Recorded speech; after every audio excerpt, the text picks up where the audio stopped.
வணக்கம்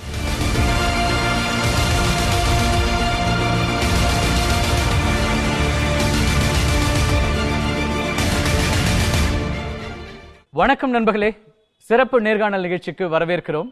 இன்றைய சிறப்பு விருந்தினர் எதிர்க்கட்சிகளுடைய குடியரசு துணைத் தலைவர் பதவிக்கான வேட்பாளராக அறிமுகப்படுத்தப்பட்டிருக்கின்ற திரு கோபாலகிருஷ்ண காந்தி. வணக்கம். உங்களுக்கு அறிமுகம் தேவையில்லை, நிறைய பொறுப்புகள் இருந்திருக்கீங்க. குடியரசு துணைத் தலைவர் பொறுப்பையும் ஏற்கலாம் அப்படின்னு நீங்க எப்போ உங்களுக்கு தோணுச்சு? அந்த பொறுப்பை ஏற்கலாம்னு அந்த எண்ணம் எனக்கு வரவே இல்லை. எனக்கு டெலிஃபோன் கால் வந்தது, கொஞ்சம் அட்வான்ஸ் ஒரு நோட்டீஸ் கூட வந்தது. இந்த மாதிரி ஒரு கால் வரலாம், உங்களை எதிர்கட்சிகள் எல்லாம் சேர்ந்து இந்த பதவிக்கு, இந்த எலெக்ஷனுக்கு அழைக்க போகிறோம், ஒரு கால் நீங்கள் எதிர்பார்க்கலாம். ஸோ நான் ஒரு ஹாஃப் ப்ரிப்பேர்டாக இருந்தேன். அப்புறம் நான் ஒரு I am a teacher. So class நடத்திட்டு இருக்கும்போது ஒரு கால் வந்தது. ஸோ நான் என்னுடைய ஸ்டூடெண்ட்ஸோடைய அனுமதி வாங்கி வெளியில் கிளாஸ்லேருந்து ஸ்டெப் அவுட் பண்ணி கால் எடுத்தேன். அப்போ தான் எனக்கு இந்த மாதிரி we have come to a decision unanimously that you should be the candidate. From காஷ்மீரிலிருந்து Kanyakumari வரைக்கும் ஒரு அந்த மீட்டிங்கில் இருந்த ஒரு லீடர் சொன்னார், சிபிஎம் சே திரிணமூல் தக் உங்களை நாம் அழைக்கிறோம், டோன்ட் சே நோ. சரி, நான் கொஞ்சம் யோசிக்கணும். உடனே நான் சரின்னு சொல்ல முடியாது, யோசிக்கணும். கிளாஸ் நடந்துன்னு இருக்கு, கிளாஸை விட்டு ரொம்ப போய் இருக்க முடியாது. கொஞ்சம் ரிஃப்ளெக்ட் பண்ணி 10 நிமிஷம் பிறகு எனக்கு கால் பண்ண கொஞ்சம். So I thought about it. இந்த மாதிரி நம்ம ஒரு நாட்டில் காம்படிஷன், சஸ்பிஷன், போட்டி இருக்கிற ஒரு சூழ்நிலையில்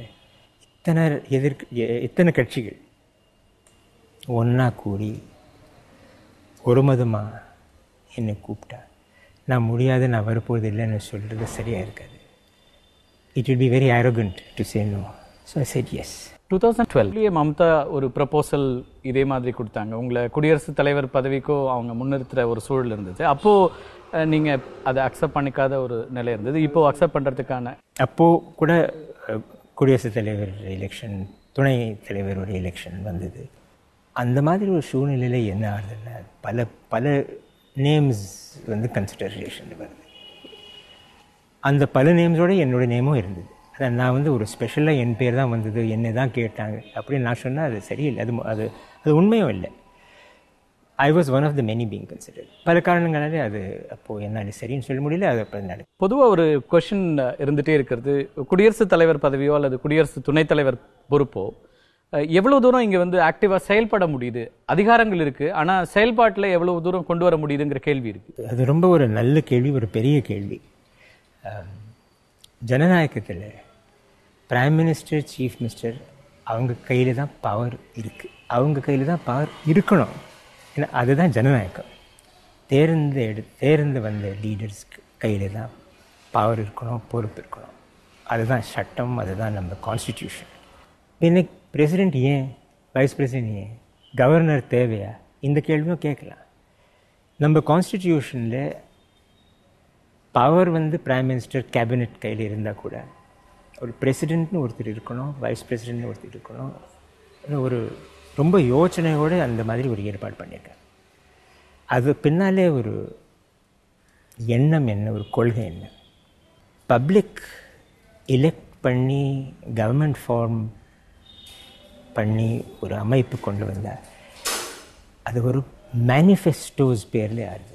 பொலிட்டிக்கல் பார்ட்டிஸ் அவங்க ஃபிலாசபி, அவங்க ஐடியாலஜி, அது ஜனங்கள் மத்தியில் வச்சு அவங்க ஆதரவு கேட்டு வராங்க. பாலிசிஸ் பாலிட்டிக்ஸோடு சேர்ந்துருக்கு. ஆனால் பாலிட்டிக்ஸுக்கும் மேலே ஒரு ரிப்பப்ளிக்கில், குடியரசில் சில அடிப்படையான ஒரு தத்துவங்கள் உண்டு. கான்ஸ்டிடியூஷன் அது ஃபண்டமெண்டல் பேசிக் ஸ்ட்ரக்சர்னு சொல்கிறாங்க. அந்த பேசிக் ஸ்ட்ரக்சரை காப்பாற்றுறதுக்கு government, political parties are too busy. Basic structures வச்சுக்கூடாதுன்னு அவங்க எண்ணம் இல்லை. அவங்களும் பேசிக் ஸ்ட்ரக்சர்ஸ்க்கு கமிட்மெண்ட் கொடுத்துருக்காங்க. இருந்தாலும் அவங்க பாலிசி இம்ப்ளிமெண்டேஷன்லேயே இருக்கிறாங்க.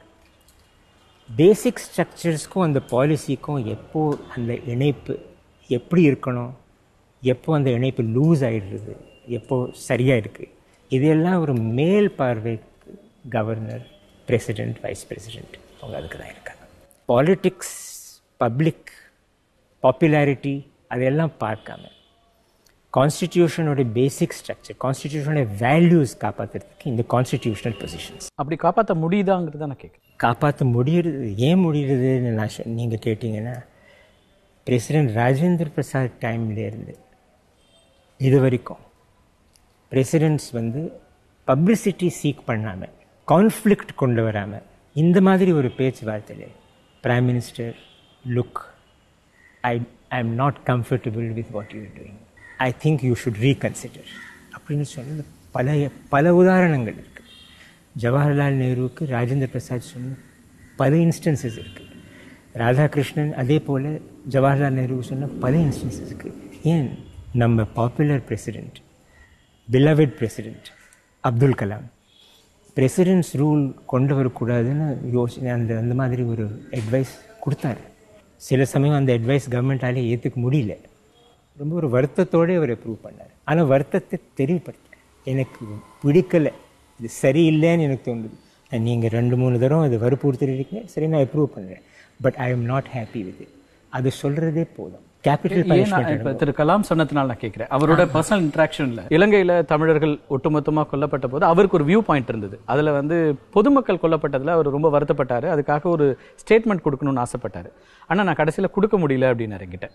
ஸோ கலாம் மாதிரி ஒருத்தருக்குமே அந்த ரெஸ்ட்ரிக்ஷன்ஸ் இருக்குதா, அல்லது ஒரு ஃப்ரீடம் இல்லாத ஒரு சூழல் இருக்குதா அப்படின்னு? அது அவருடைய இங்கிதம்னு சொல்லலாம், அவருடைய கிரேஸ். அவர் சொன்ன முறையே பாருங்க, அது ஒரு எவ்வளோ பெரிய முறை. அவர் சொன்ன வழியே ரொம்ப ஒரு இட்ஸ் இம்ப்ரெசிவ். பிரசிடெண்ட் நாராயணன் ரொம்ப அழகாக சொல்லியிருக்கார், power is with the prime minister, power is with the cabinet. அப்படி தான் இருக்கணும். ஆனால் influence can be exercised by the president. Power is one thing, influence is another.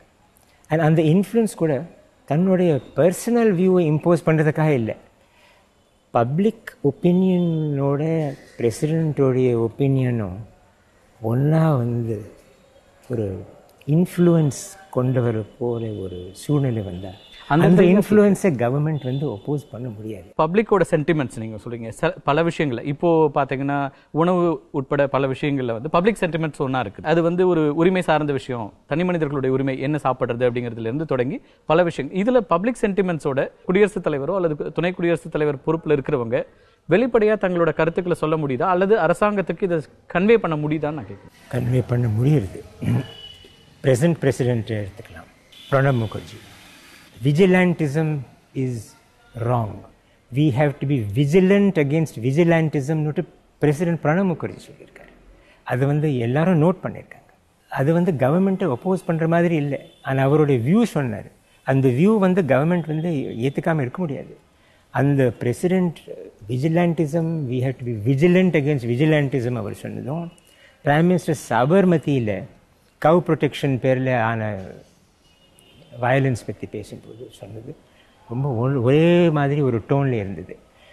President அதை சொல்லாமல் இருந்திருந்தால் அந்த வியூக்கு அந்த ஸ்ட்ரெங்க் வந்திருக்காது. அதே போல் dissent, difference of opinion, right to dissent, president Pranab Mukherjee சொல்லியிருக்காரு, universities are a place where they should be free thought and free expression. President Mukherjee சொல்லியிருக்காரு. அந்த டிசென்ட் பற்றி ஒரு டிஸ்கஷன் நடந்துட்டு இருக்கு நம்ம கண்ட்ரியில். ஃப்ரீடம் ஆஃப் ஸ்பீச் இப்போது எப்படி இருக்கணுமோ அப்படி இருக்கா?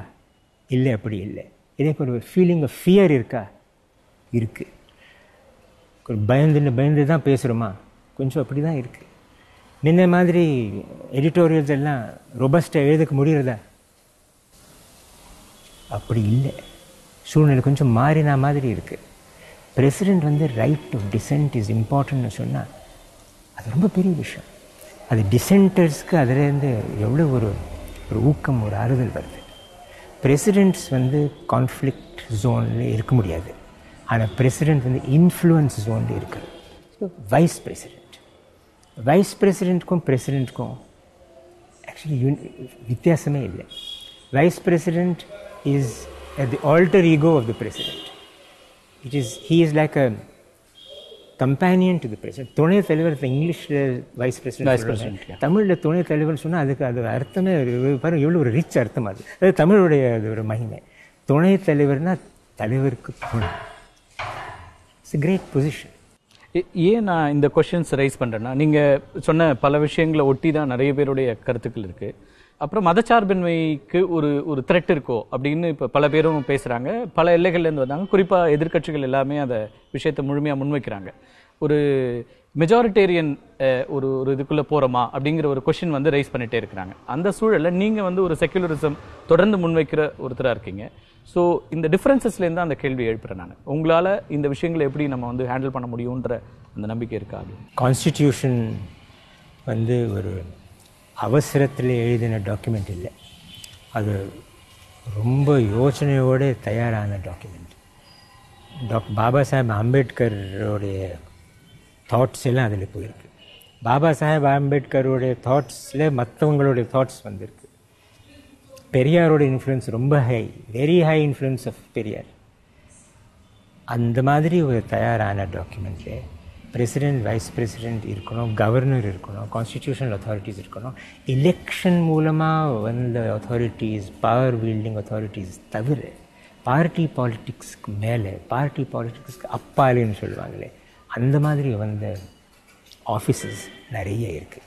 அவங்களுக்கு என்ன பண்ணுறது, அவங்க பவர்ஸ் என்ன, அவங்க எந்த மாதிரி அந்த பவர்ஸை யூஸ் பண்ண முடியும், எந்த சூழ்நிலையில் அந்த பவர்ஸை யூஸ் பண்ணணும் பற்றி ரொம்ப டிபேட்ஸ் நிறைய இருக்குது, நிறைய டாக்குமெண்டேஷன் இருக்குது.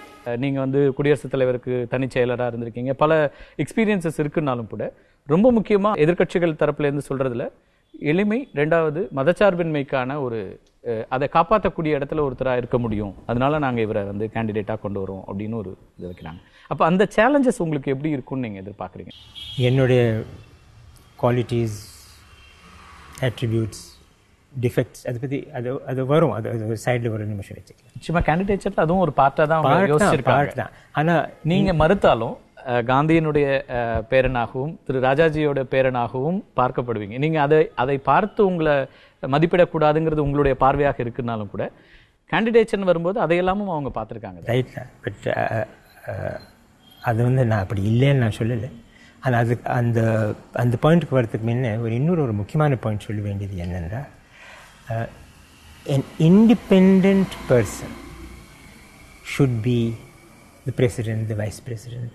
The governors also should be, ideally speaking, independent people. They should not be from parties. And other number pathomna, let me just take governors. Governors are not elected, they are appointed by the president. Ana Prime Minister Nehru time le அவர் appoint பண்ண governors வந்து ரொம்ப independent மைண்டடாக இருந்தார். Many civil servants. Former princes, தமிழ்நாடுடைய first governor வந்து ஒரு பாவநகர் மகாராஜா. அவர் காங்கிரஸ் சேர்ந்தவரே இல்லை. ஆனால் அப்புறம் வந்து இது வந்து ஒரு ஹிஸ்டாரிக்கல் ஃபேக்ட். இன்றைக்கி வந்து காங்கிரஸ் பார்ட்டி என்ன மற்ற பார்ட்டிகளோட ப்ரப்போஸ் பண்ணியிருக்குன்னு இருக்கிறதுனால நான் காங்கிரஸோட ஹிஸ்ட்ரியை ஒப்ஜெக்டிவாக பார்க்க முடியாதுன்னு இது இப்போ கூட நான் ஒப்ஜெக்டிவாக பார்க்குறேன். காங்கிரஸ் டைமில் காங்கிரஸ் சப்போர்ட் பண்ணுற Congress minded Congress people have been appointed as governors.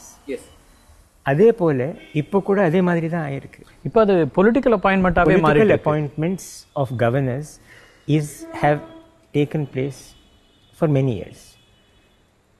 But that is not the best thing. It is not the best thing. I am saying so very candidly now. It is not the best thing. Independent persons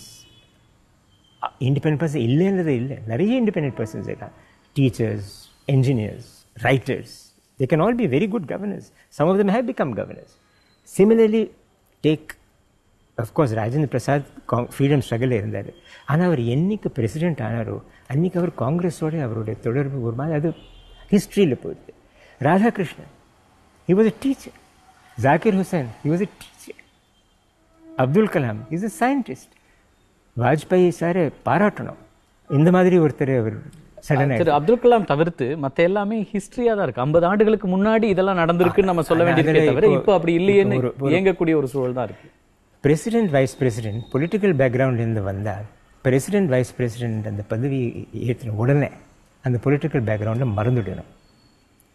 political பேக்ரவுண்ட்லேருந்து வராமல் இருந்தால் easy, இண்டிபெண்ட்டாக இருக்குது. And independence is the main thing. Independence means freedom to point out mistakes. அது வந்து கிரிட்டிக்கலாகவே இருக்கணும், ஆரம்பத்துலேருந்து எல்லா விஷயத்துலையும் கிரிட்டிக்கலாக இருக்கணுன்றது இல்லை.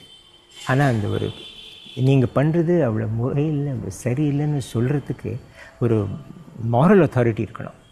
அது வந்து இண்டிபெண்டன்ஸ்லேருந்து தான் வர முடியும். And Abdul Kalam sir was like that.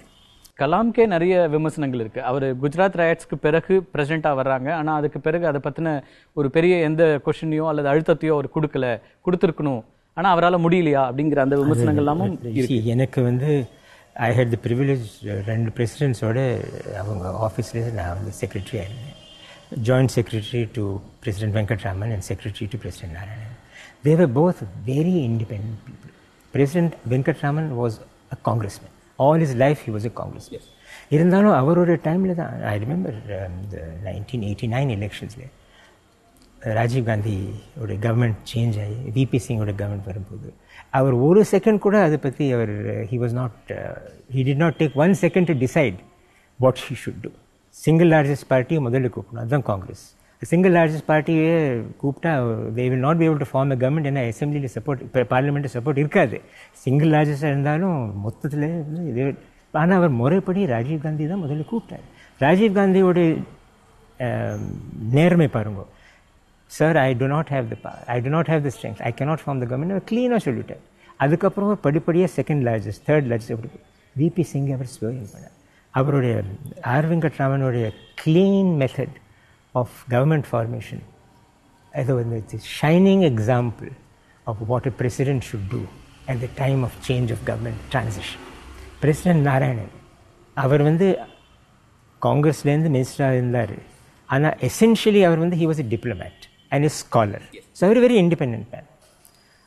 Our time பாருங்க, BJP government, Atal Bihari Vajpayee prime minister, such perfect equation, but there were several occasions when he differed. சொல்லி இந்த ஒரு டிராவல் பண்ண முடியுமா? இப்போ திரு மோடி பிரைம் மினிஸ்டராக இருக்கிற இந்த சூழல்ல பல எதிர்க்கட்சிகளுடைய குற்றச்சாட்டு என்னவா இருக்குன்னா, பவர்ஸ் ஆர் மொத்தமும் திரு மோடி அவர்கள்ட்ட மட்டுமே இருக்கு, மையப்படுத்தப்பட்ட ஒரு அதிகாரமா இருக்குது. அப்படிங்கிற ஒரு சூழல்ல உங்களோட அந்த டிராவல்ங்கிறது எப்படி இருக்க முடியும்னு நினைக்கிறீங்க? கண்டிப்பாக இருக்க முடியும், அதுதான் நான் நம்பிக்கிறேன். பிரைம் மினிஸ்டர் மோடியோடைய பொலிட்டிக்கல் ஃபிலாசபி எது வேணாலும் இருக்கலாம், ஆனால் அவருக்கு வந்து கான்ஸ்டிடியூஷன் தெரியும். பிரசிடெண்ட்டோடைய பவர்ஸ் இல்லை, பிரைம் மினிஸ்டருடைய பவர்ஸ் இருக்குதுன்னு தெரியும். அதே நேரத்தில் அவருக்கு இதுவும் தெரியும், பிரசிடெண்ட்டோடைய இன்ஃப்ளூயன்ஸ் நிறைய இருக்குது. Prime minister has power, the president has strength. The prime minister has a mandate, the president has an opportunity. அதனால தான் எந்த டைம்லேயும் பிரசிடெண்ட் அண்ட் வைஸ் பிரசிடெண்டோட கேண்டிடேட்ஸ் செலக்ட் பண்ணும்போது அந்தந்த ரூலிங் பார்ட்டிஸ், அந்தந்த எலெக்டிங் மெம்பர்ஸ் அந்த இண்டிவிஜுவலை பார்த்து பண்ணணும். இண்டிவிஜுவல் எம்பிஸ்க்கு ஓட் உண்டு. இந்த ஓட்டில் ஒரு எல்லாருமே பொதுவாக இந்த பாயிண்ட் எப்ரிசியேட் பண்ணுறது இல்லை. அது வந்து ஒரு பேசிக் பாயிண்ட் இந்த எலெக்ஷனோட ஒரு தத்துவம். அது நான் இப்போது எடுத்து சொல்கிறதுக்கு கடமைப்பட்டிருக்கேன். விப்புன்னு உண்டு, கொறடா. பில்ஸ் ஓட்டிங்கில் ஒரு விப்பு வந்தால் அந்த விப்பு படி தான் ஓட் பண்ணணும்.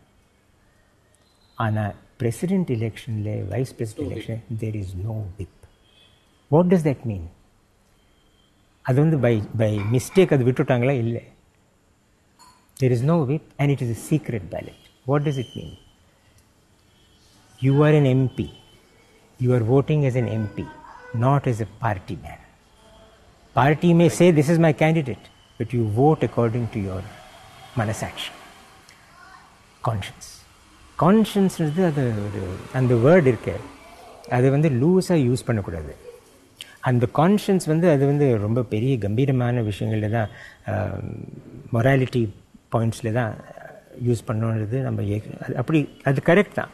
ஆனால் இந்த மாதிரி விஷயங்கள்லையும் conscience means political intelligence used independently.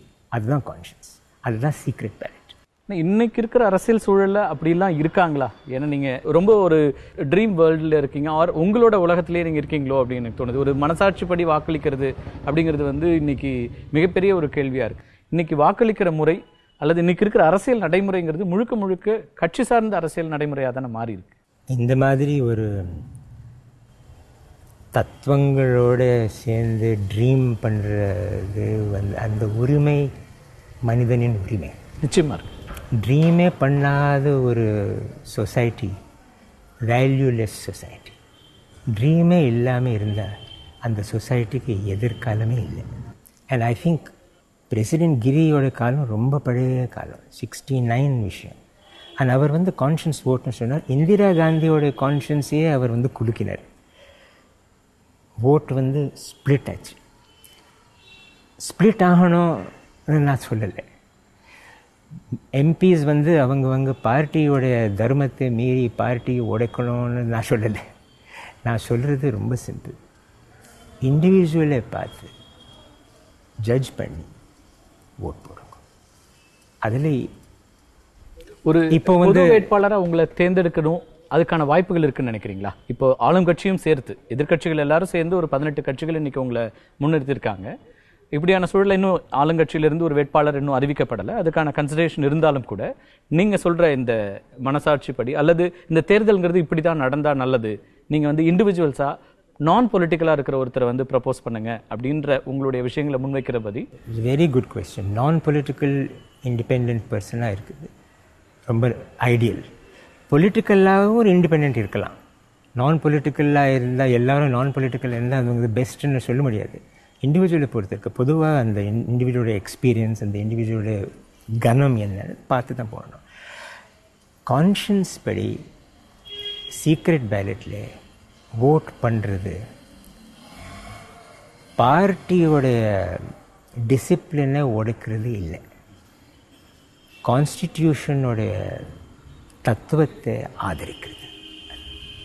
கான்ஸ்டிடியூஷனை follow பண்ணுறது கான்ஷியன்ஸ் ஓட். கான்ஷியன்ஸ் ஓட்டுக்கும் பார்ட்டி கொள்கைக்கும் ஒற்றுமை இருக்கலாம், அப்படி இருக்கிறது பெஸ்ட். ஆனால் அப்படி இல்லாட்டா MPs should and MLAs, president election MLAs should vote after seeing not only the person ஆனால் மொத்த கான்டெக்ஸ்ட், சூழ்நிலை அதெல்லாம் பார்த்து தான் ஓட் பண்ணலாம். பிஜேபியும் உங்களை அக்செப்ட் பண்ணிக்கும் அப்படின்னு எதிர்பார்க்குறீங்களா? பிஜேபி என்னை அக்செப்ட் பண்ணுவாங்கன்றது நான் நினைச்சா அது வந்து ஒரு மாதிரி அது it will be like little presumptuous. How can I say that? BJP if it accepts me it will be the BJP's decision. இது ஒரு எதிர்கட்சிகளோட ஒரு ஸ்மார்ட் மூவ் அப்படின்னு பார்க்க வேண்டியிருக்கா? உங்களை நிறுத்தினதன் மூலமா ஒரு நெருக்கடியை ஆளுங்கட்சிக்கு உருவாக்குறாங்க அப்படின்னு பார்க்க முடியும்? I don't think so. I don't think BJP நான் வந்ததுனாலே பிஜேபி வந்து ஒரு ப்ராப்ளமில் வந்திருக்குது நான் சொல்ல மாட்டேன். பிஜேபி நான் நினைக்கிறேன் பிஜேபி அவங்களோட கேண்டிடேட் இன்னும் இது வரைக்கும் நாமினேட் பண்ணலைன்னா any minute they will nominate. அவங்க டிஸ்கஸ் பண்ணிட்டு இருக்கிறதா செய்திகள் இருக்கு, அவங்களுடைய கேண்டிடேச்சர் வரதுக்கான வாய்ப்புகள் இருக்கு அப்படின்ற. and I am saying this very frankly. and இது வந்து ஃபுட்பால்ல செல்ஃப் கோல்னு சொல்லுவாங்க. நான் செல்ஃப் கோல் போட்டுருக்கேன். if the BJP's candidate is a candidate whom all MPs think is a better candidate, of course they should vote for that candidate. They must vote for that candidate. I am not saying that I am the best. அவங்களுக்கு வாக்கு சதவீதமும் அதிகமா இருக்கு. அப்படியான சூழல்ல பாரதிய ஜனதா கட்சி வெற்றி பெறக்கூடிய ஒரு வேட்பாளராகவும் இருக்கலாம். ஆனா அதனால அப்படி சொல்லும் போது தான் நான் வந்து இந்த கான்ஷியன்ஸ் ஓட் பற்றி சொல்லும் போது, சீக்ரெட் பேலட் பற்றி சொல்லும் போது நான் ஒரு பேசிக் பாயிண்ட் சொல்ல விரும்புகிறேன். பிரசிடென்ட் வைஸ் பிரசிடென்ட் எலெக்ஷன் போது ஓட் எல்லாம் நம்பர் எல்லாம் பிஜேபி பக்கம் இருக்குது, இல்லை ஓட் எல்லாம் காங்கிரஸ் பற்றி பக்கம் இருக்குன்னு சொல்கிறது தவறு. ஏன்னா விப்பே கிடையாது. Yes, secret ballot party has no meaning in this election. It is only the MP. MP is the A to Z of the election for the president and vice president. So number எல்லாம் அந்த பக்கம் இருக்குது, நமக்கு நம்பரே இல்லைன்னு சொல்கிறது ஃபேக்சுவலாக ப்ராக்டிக்கலாக பார்த்து அப்படி இருக்கலாம். ஆனால் தத்துவப்படி பார்த்தோம்னா அதுக்கு மீனிங்கே இல்லை. இப்போ நீங்கள் மேற்கு வங்க கவர்னராக ஆளுநராக இருந்த அந்த அனுபவத்தில் கூட ஒரு நந்திகிராம் மாதிரி ஒரு இஷ்யூவில் வெளிப்படையாக நீங்கள் வந்து சில விஷயங்களை முன் வச்சிங்க. ஒரு ஆளுநராக அந்த இடத்துல மக்களோட பிரச்சனைகளுக்காக உங்களோட வாய்ஸ் ரைஸ் பண்ணீங்க. ஆனால் இன்னைக்கு என்ன குற்றச்சாட்டுகள் வருதுன்னா, பல இடங்களில் பாண்டிச்சேரி உட்பட பல மாநிலங்களில் ஆளுங்கட்சியாக இருக்கிற பாரதிய ஜனதா கட்சியினுடைய நியமனமாக இருக்கிற ஆளுநர்கள் இன்னைக்கு வந்து அங்கங்கே இருக்கிற ஆட்சிக்கு ஒரு நெருக்கடி கொடுக்குறாங்க. இந்த அப்பாயின்மெண்ட்ஸ் ஆஃப் கவர்னர்ஸ் இருக்குல்ல, இந்த விஷயங்களே நிறைய கேள்விக்குள்ளாகிற ஒரு சூழல். நீங்கள் தேர்தல் களத்தில் இருக்கிறதுனால இந்த கேள்வியை முன்வைக்கிறேன். குடியரசுத் தலைவராக வருகிற ஒருவர் இதையெல்லாம் சரி செய்யக்கூடிய இடத்துல வர முடியுமா? துணை குடியரசுத் தலைவராக வருகிற ஒருவர் இதுக்கெல்லாம் வந்து ஒரு ஒப்பீனியனை கிரியேட் பண்ண முடியுமா அப்படின்னு? கண்டிப்பாக பண்ண முடியும். கவர்னர்ஸ் கான்ஃபரன்ஸ்னு ஒரு பெரிய இன்ஸ்டிடியூஷன் உண்டு. எல்லா கவர்னர்ஸும் கூடுறாங்க. அது வந்து ஆன்யூவலாக ஆகக்கூடியது. ஆனால் அப்படி ஆறுது இல்லை, ஒன்ஸ் இன் 2 years ஆகுது. கவர்னர்ஸ்க்கு வந்து presidents and vice president they give them their advice. அந்த மாதிரி அட்வைஸ் கவர்னர்ஸ்க்கு ரொம்ப யூஸ்ஃபுல்லாக இருக்குது. எனக்கு ரொம்ப யூஸ்ஃபுல்லாக இருந்தது அந்த மாதிரி அட்வைஸ். நீங்கள் நந்திகிராம் பற்றி பேசுனீங்க. அது எந்த கட்சி கவர்மெண்ட்டில் இருந்திருந்தாலும் அந்த மாதிரி ஒரு சூழ்நிலை வந்திருந்தால், அன்றைக்கி நான் கவர்னராக அங்கே இருந்திருந்தால் நான் அன்றைக்கி சொன்னது தான் சொல்லியிருப்பேன்.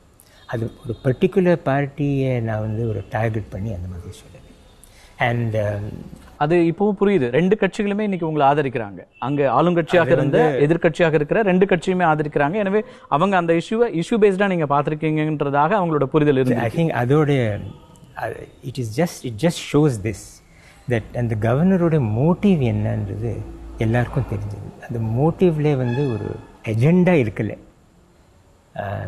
ஸ்டேட்டோட வெல்ஃபேர் தான் இருந்தது. ஐ ஆல்சோ வாண்டட் இந்த ஒரு வாய்ப்பில் governors are not ornaments and governors are not microphones. They should neither regard themselves as an alankaram or as a prasaram. Governors are constitutional entities and they have to use their vivekam very carefully but very clearly. மேல் சபையினுடைய தலைவராகவும் vice president இருக்கும்போது அந்த role ரொம்ப பெரிய ரோலாக இருக்குது. நிறைய நேரங்களில் பார்லிமெண்ட்டில் நீங்கள் ராஜ்யசபாவை கண்டக்ட் பண்ணுற அல்லது ராஜ்யசபாவில் என்னென்ன விஷயங்கள் பேசப்படணுங்கிற விஷயங்கள் வரைக்கும் வைஸ் பிரசிடென்ட் நேரடியாக ஒரு கையில் எடுக்கக்கூடிய ஒரு சூழல் இருக்குது. அப்போது இந்த இடங்கள்லாம் உங்களால் எப்படி ஜனநாயகத்தை நிலைநிறுத்த முடியும் அப்படிங்கிறதுக்கான கொஷின்ஸ் வருது எனக்கு தெரிஞ்சு வைஸ் பிரசிடென்ட் வெங்கட்ராமன் அவர் வைஸ் பிரசிடென்டாக இருக்கும்போது நான் அவருடைய செக்ரட்டரியாக இருந்தேன். தினம் அவருடைய ராஜ்யசபாவுக்கு போவேன். I can only say the way he conducted the Rajya Sabha, அது வந்து ஒரு it was beautiful. He was very frank. அவர் வந்து he did not show any partiality. He knew every MP and they all trusted him, opposition and Congress. அதே போல் Bhairon Singh Shekhawat is BJP vice president, exemplary vice president chairman. அவர் வந்து ராஜ்யசபா நடத்தினது அந்த it was also he did it beautifully. He was all along BJP man. But Rajya Sabha chairman அந்த சேரில் உட்கார்ந்த உடனே he was chairman. Bhairon Singh Shekhawat and R. Venkatraman, 2 different parties, 2 different persons, north, south, personality is different. And as chairman, avanga nadavadikai out of this world. Adhe pole I must also say, Hamid Ansari, he has done his vice presidentship brilliantly. Vice president வந்து ஒரு two roles, vice president and chairman. Secularism பற்றி Hamid Ansari கிளியராக எடுத்து கொடுத்து சொல்கிறேன். அது ஒரு text புக்காக நம்ம வச்சுக்கணும். அவ்வளோ பர்ஃபெக்டாக அவர் எக்ஸ்பிளைன் பண்ணியிருக்காரு. இந்தியாவோடைய செக்குலரிசம் அது சும்மா ஒரு மாட்டோ இல்லை, அது வந்து இட்ஸ் எ டெய்லி நீட். நம்பிக்கை, அந்த ஒரு தமிழ் வார்த்தை இருக்க, விஸ்வாசமும் சொல்லலாம், ஆனால் அந்த நம்பிக்கை இருக்க. இன்றைக்கி இந்த நம்பிக்கை between institutions, public's nambikkai in institutions, communities' nambikkai in other communities is at decline. I think the president and vice president அந்த நம்பிக்கையை காப்பாற்றுறது அவங்க கடமை. மகாத்மா காந்தி கனவு கண்ட இந்தியாவாக இப்போ அது போயிட்டு இருக்குதுன்னு நினைக்கிறீங்களா? இல்லை எங்கேயாவது நம்ம வந்து இன்னும் சரியா இல்லை, இப்போ பல விஷயங்களை மாற்ற வேண்டி இருக்குது அப்படின்ற ஒரு பார்வை உங்களுக்கு இருக்கா? நீங்கள் இந்த கேள்வி கேட்குறதுலேயே அதில் பதில் இருக்குது. Mahatma Gandhi, you have not forgotten. If you had forgotten, you would not have asked this question. Mahatma Gandhi is remembered today. யார் காந்தி பேர் எடுத்து காந்தியோட வேலை செய்கிறாங்க அவங்க மட்டும் இல்லை. காந்தி பேர் எடுத்துக்காமல், காந்தியோடைய யோசனையே வராமல், காந்தியோட வேலை பண்ணுறவங்க பலர் இருக்காங்க. பல NGOs, இந்த right to information act, RTI act, அதுக்கும் காந்தி டைமில் அது ஒன்றும் RTI ஆக்ட், அவர் வந்து RTI என்னன்னு there's not an issue. But and RTI act இந்த சத்தியாகிரகத்தில் தான் வந்தது, காந்தியோட வழியில் தான் வந்தது. அது இன்றைக்கி ஒவ்வொரு வில்லேஜ்லேயும் RTI என்னன்றது every small town and village knows RTI. It has come as a result of a Gandhian perspective. Aruna Roy, she is a daughter of Tamil Nadu. She's a daughter of Tamil Nadu. She started this movement in Rajasthan. She does not call herself a Gandhian. ஆனால் அருணா ராய் மாதிரி Gandhian யாரும் இருக்க முடியாது.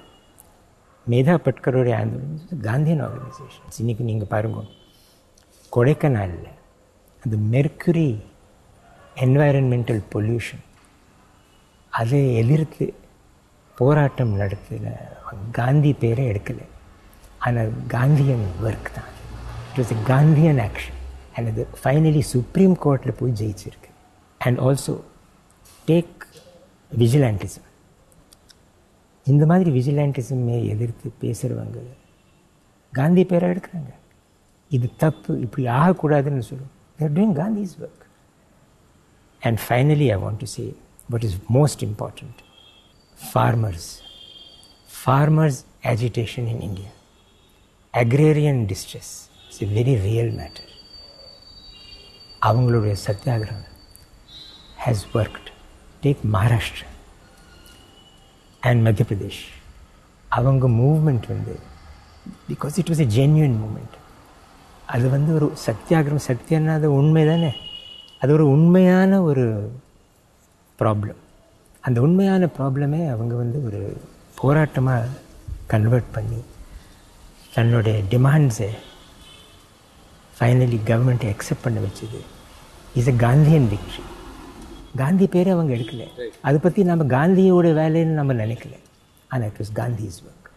Let him be an inspiration. He is not a presence, but let him be an inspiration.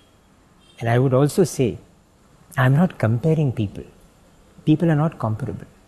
But still, I want to say, Baba Saheb Ambedkar, he is very alive. And in so many ways, he is alive. In way, அவரோட லைஃப்பில் அவர் அந்த மாதிரி அவர் நினச்சிருக்கவே மாட்டார். போஸ்டிமஸாக எனக்கு இவ்வளோ ஒரு respect கிடைக்கும், என்னோட எழுத்துக்கு, என்னுடைய வேர்ட்ஸ், என்னுடைய சொல்லுக்கு இவ்வளோ ரெஸ்பெக்ட் கிடைக்கும் அவர் அதை நினச்சிருக்கவே மாட்டார். ஆனால் ஒன்றும் நான் ரொம்ப வருத்தத்தோடு சொல்ல வேண்டிய விஷயம் என்னென்னா, in நம்ம ஸ்டேட்டில் we are forgetting Periyar. Periyar's rationalism அது இன்றைக்கி எங்கே இருக்குது? நாம் ஒரு வழக்கு எடுத்து கார்னர் தேடி போனால் கூட நமக்கு கிடைக்காது.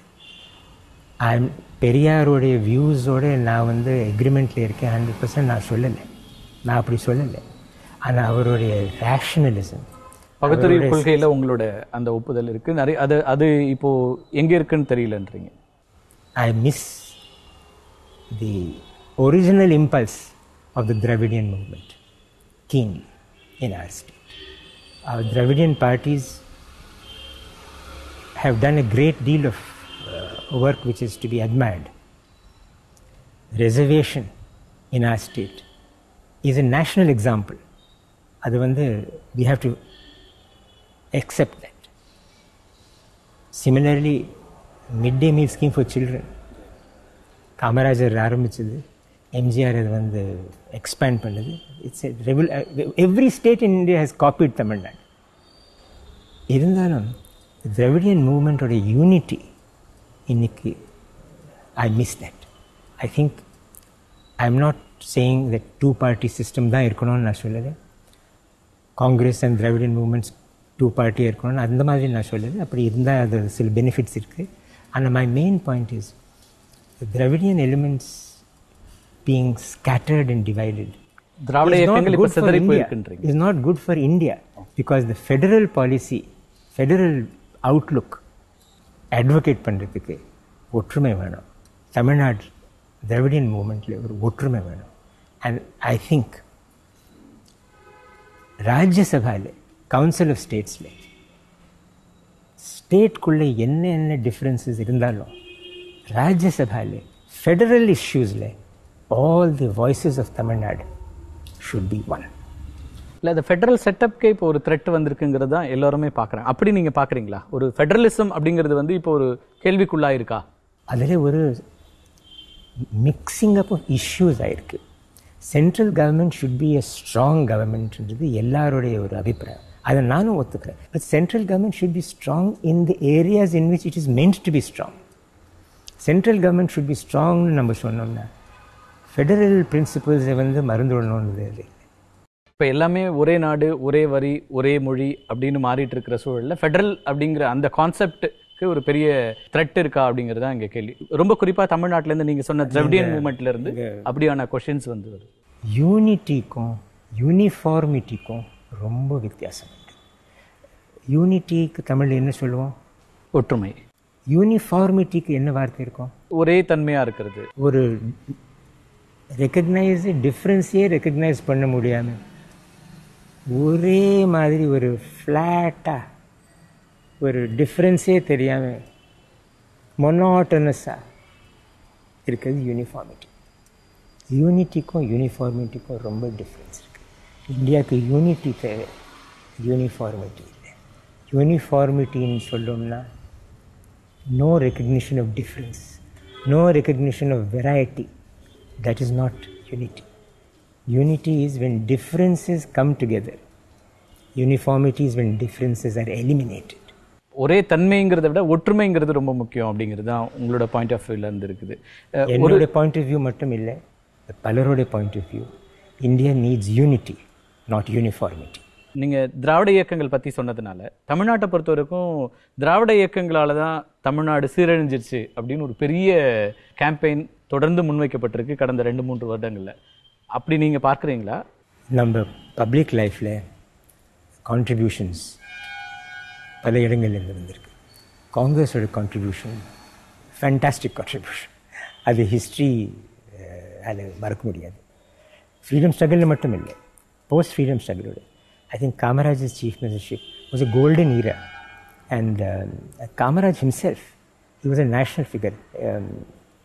Kamaraj illenna rendu prime ministerial crisis Indiaale வந்து சால்வ் பண்ணியிருக்க முடியாது, ஃபேஸ் பண்ணியிருக்க முடியாது. நேரு போனார், காமராஜ் வந்து சாஸ்திரி கொண்டு வந்தார். சாஸ்திரி போனார், காமராஜ் வந்து இந்திரா காந்தி கொண்டு வந்தார். Kamaraj saved the country from chaos. So Kamaraj's contribution தமிழ்நாட்டுக்கு மட்டும் இல்லை, all over India. But history has chapters. History has chapters. அது நம்ம யூனிஃபார்மிட்டி அண்ட் யூனிட்டி சொன்னோம்னா, அது யூனிட்டியில் நம்ம பார்த்தோம்னா காங்கிரஸோடைய கான்ட்ரிபியூஷனை பார்த்து அதை அப்ரிஷியேட் பண்ணி, திராவிட மூவ்மெண்ட்டோட கான்ட்ரிபியூஷனை பார்த்து அதை அப்ரிஷியேட் பண்ணது தான் யூனிட்டி. யூனிஃபார்மிட்டி இருந்தால் காங்கிரஸ் அதுலேருந்து அழிச்சுட்டு திராவிட மூவ்மெண்ட் தான் தமிழ்நாடு காப்பாற்றுறது, திராவிட மூவ்மெண்ட் தான் ஆரம்பத்துலேருந்து எண்ட் வரைக்கும், அது யூனிஃபார்மிட்டி இல்லை. காங்கிரஸ்னாலே தான் எல்லாம் இது திராவிட மூவ்மெண்ட் இஸ் ஆல் ராங்னு சொன்னால் அதுவும் we have to see both. Dravida movements contribution, பேரறிஞர் அண்ணாவோட contribution, his little role in Rajya Sabha, small role in Rajya Sabha, but it's unforgettable role. அவரோட இம்பேக்ட் இந்த ராஜ்யசபாவில் என்ன இம்பேக்ட் பாருங்க. அவர் அந்த இப்போ வந்து தமிழ்நாடுடைய எம்பிஸ் வந்து they are recognised in Delhi. Anna அங்கே ராஜ்யசபாவுக்கு போகும்போது it is very unusual. But அவர் வந்து கிரியேட் பண்ண இம்பேக்ட், அது what was his impact? It was not Tamil for Tamil only, அந்த மாதிரி it was federal principle. And then later on Rajamannar commission's recommendations இது வரைக்கும் ஃபுல்லாக இம்ப்ளிமெண்ட் ஆகுது. மகாத்மாவுடைய பேரனா இருக்கிறதுங்கிறது அல்லது திரு ராஜாஜி அவர்களுடைய பேரனா இருக்கிறதுங்கிறது ஒரு ப்ரெஷராக எங்கேயாவது ஃபீல் பண்ணியிருக்கீங்களா? உங்களுடைய இண்டிவிஜுவாலிட்டி அல்லது இண்டிபெண்டன்சி அப்படிங்கிற ஃபேஸ் வராமல் இது நிற்குது அப்படிங்கிற மாதிரி எங்கேயாவது ஃபீல் பண்ணியிருக்கீங்களா? To be a grandson of Gandhiji and Rajaji is a matter of great pride for me. It is a matter of inexpressible pride for me. But pride is one thing. அதை வச்சுட்டு ப்ரௌடாக இருக்குது வேறு விஷயம். அந்த ப்ரைடுக்கும் ப்ரௌடாக இருக்கிறதுக்கும், அந்த ப்ரௌடாக இருக்கிறதுக்கும் ஆரோகண்ட்டாக இருக்கிறதுக்கும் ரொம்ப வித்தியாசம் இருக்குது. It should be a quiet pride for me. அது நான் காமிக்காமல் இருக்கிறதுல தான் நன்மைன்னு நான் நினைக்கிறேன். Rajaji has influenced me more than anybody else in my life. Our Pirahu, Jayaprakash Narayan has been a source of influence in me. But I should not be tom-tomming about it. நான் எப்போ by in season and out of season நான் ராஜாஜி சொல்லிட்டு இருந்தா அது சரியில்லை. Rajaji has influenced me. That is my good fortune. And that influence should be shown in the way I conduct myself, in the responsibilities that are given to me. அதிமுகவுக்கு கடிதம் எழுதிருந்தீங்க ஆதரவு கேட்டு, அங்கிருந்து ஏதாவது ஆதரவு வந்ததா? நீங்க தமிழ்நாட்டோட நிறைய தொடர்புடையவர் அப்படிங்கிற அடிப்படையில் கூட அவங்களோட ப்ரிஃபரன்ஸ் உங்களுக்கு? நான் லெட்டர் அனுப்பி ரொம்ப டைம் ஆகலை, இப்போ தான் நேற்று தான் அனுப்பிச்சிருக்கேன். கொஞ்சம் டைம் கொடுக்கணும், இந்த மாதிரி விஷயங்களுக்கு அவசரப்படக்கூடாது. ஆனால் கண்டிப்பாக அந்த லெட்டருக்கு கவனமாக அவங்க செலுத்துவாங்கன்னு நான் நம்புகிறேன். உங்களுக்கு எங்களுடைய வாழ்த்துக்கள். இந்த நிகழ்ச்சியில் வந்து கருத்துக்களை பகிர்ந்து கொண்டதுக்கு மிக்க நன்றி.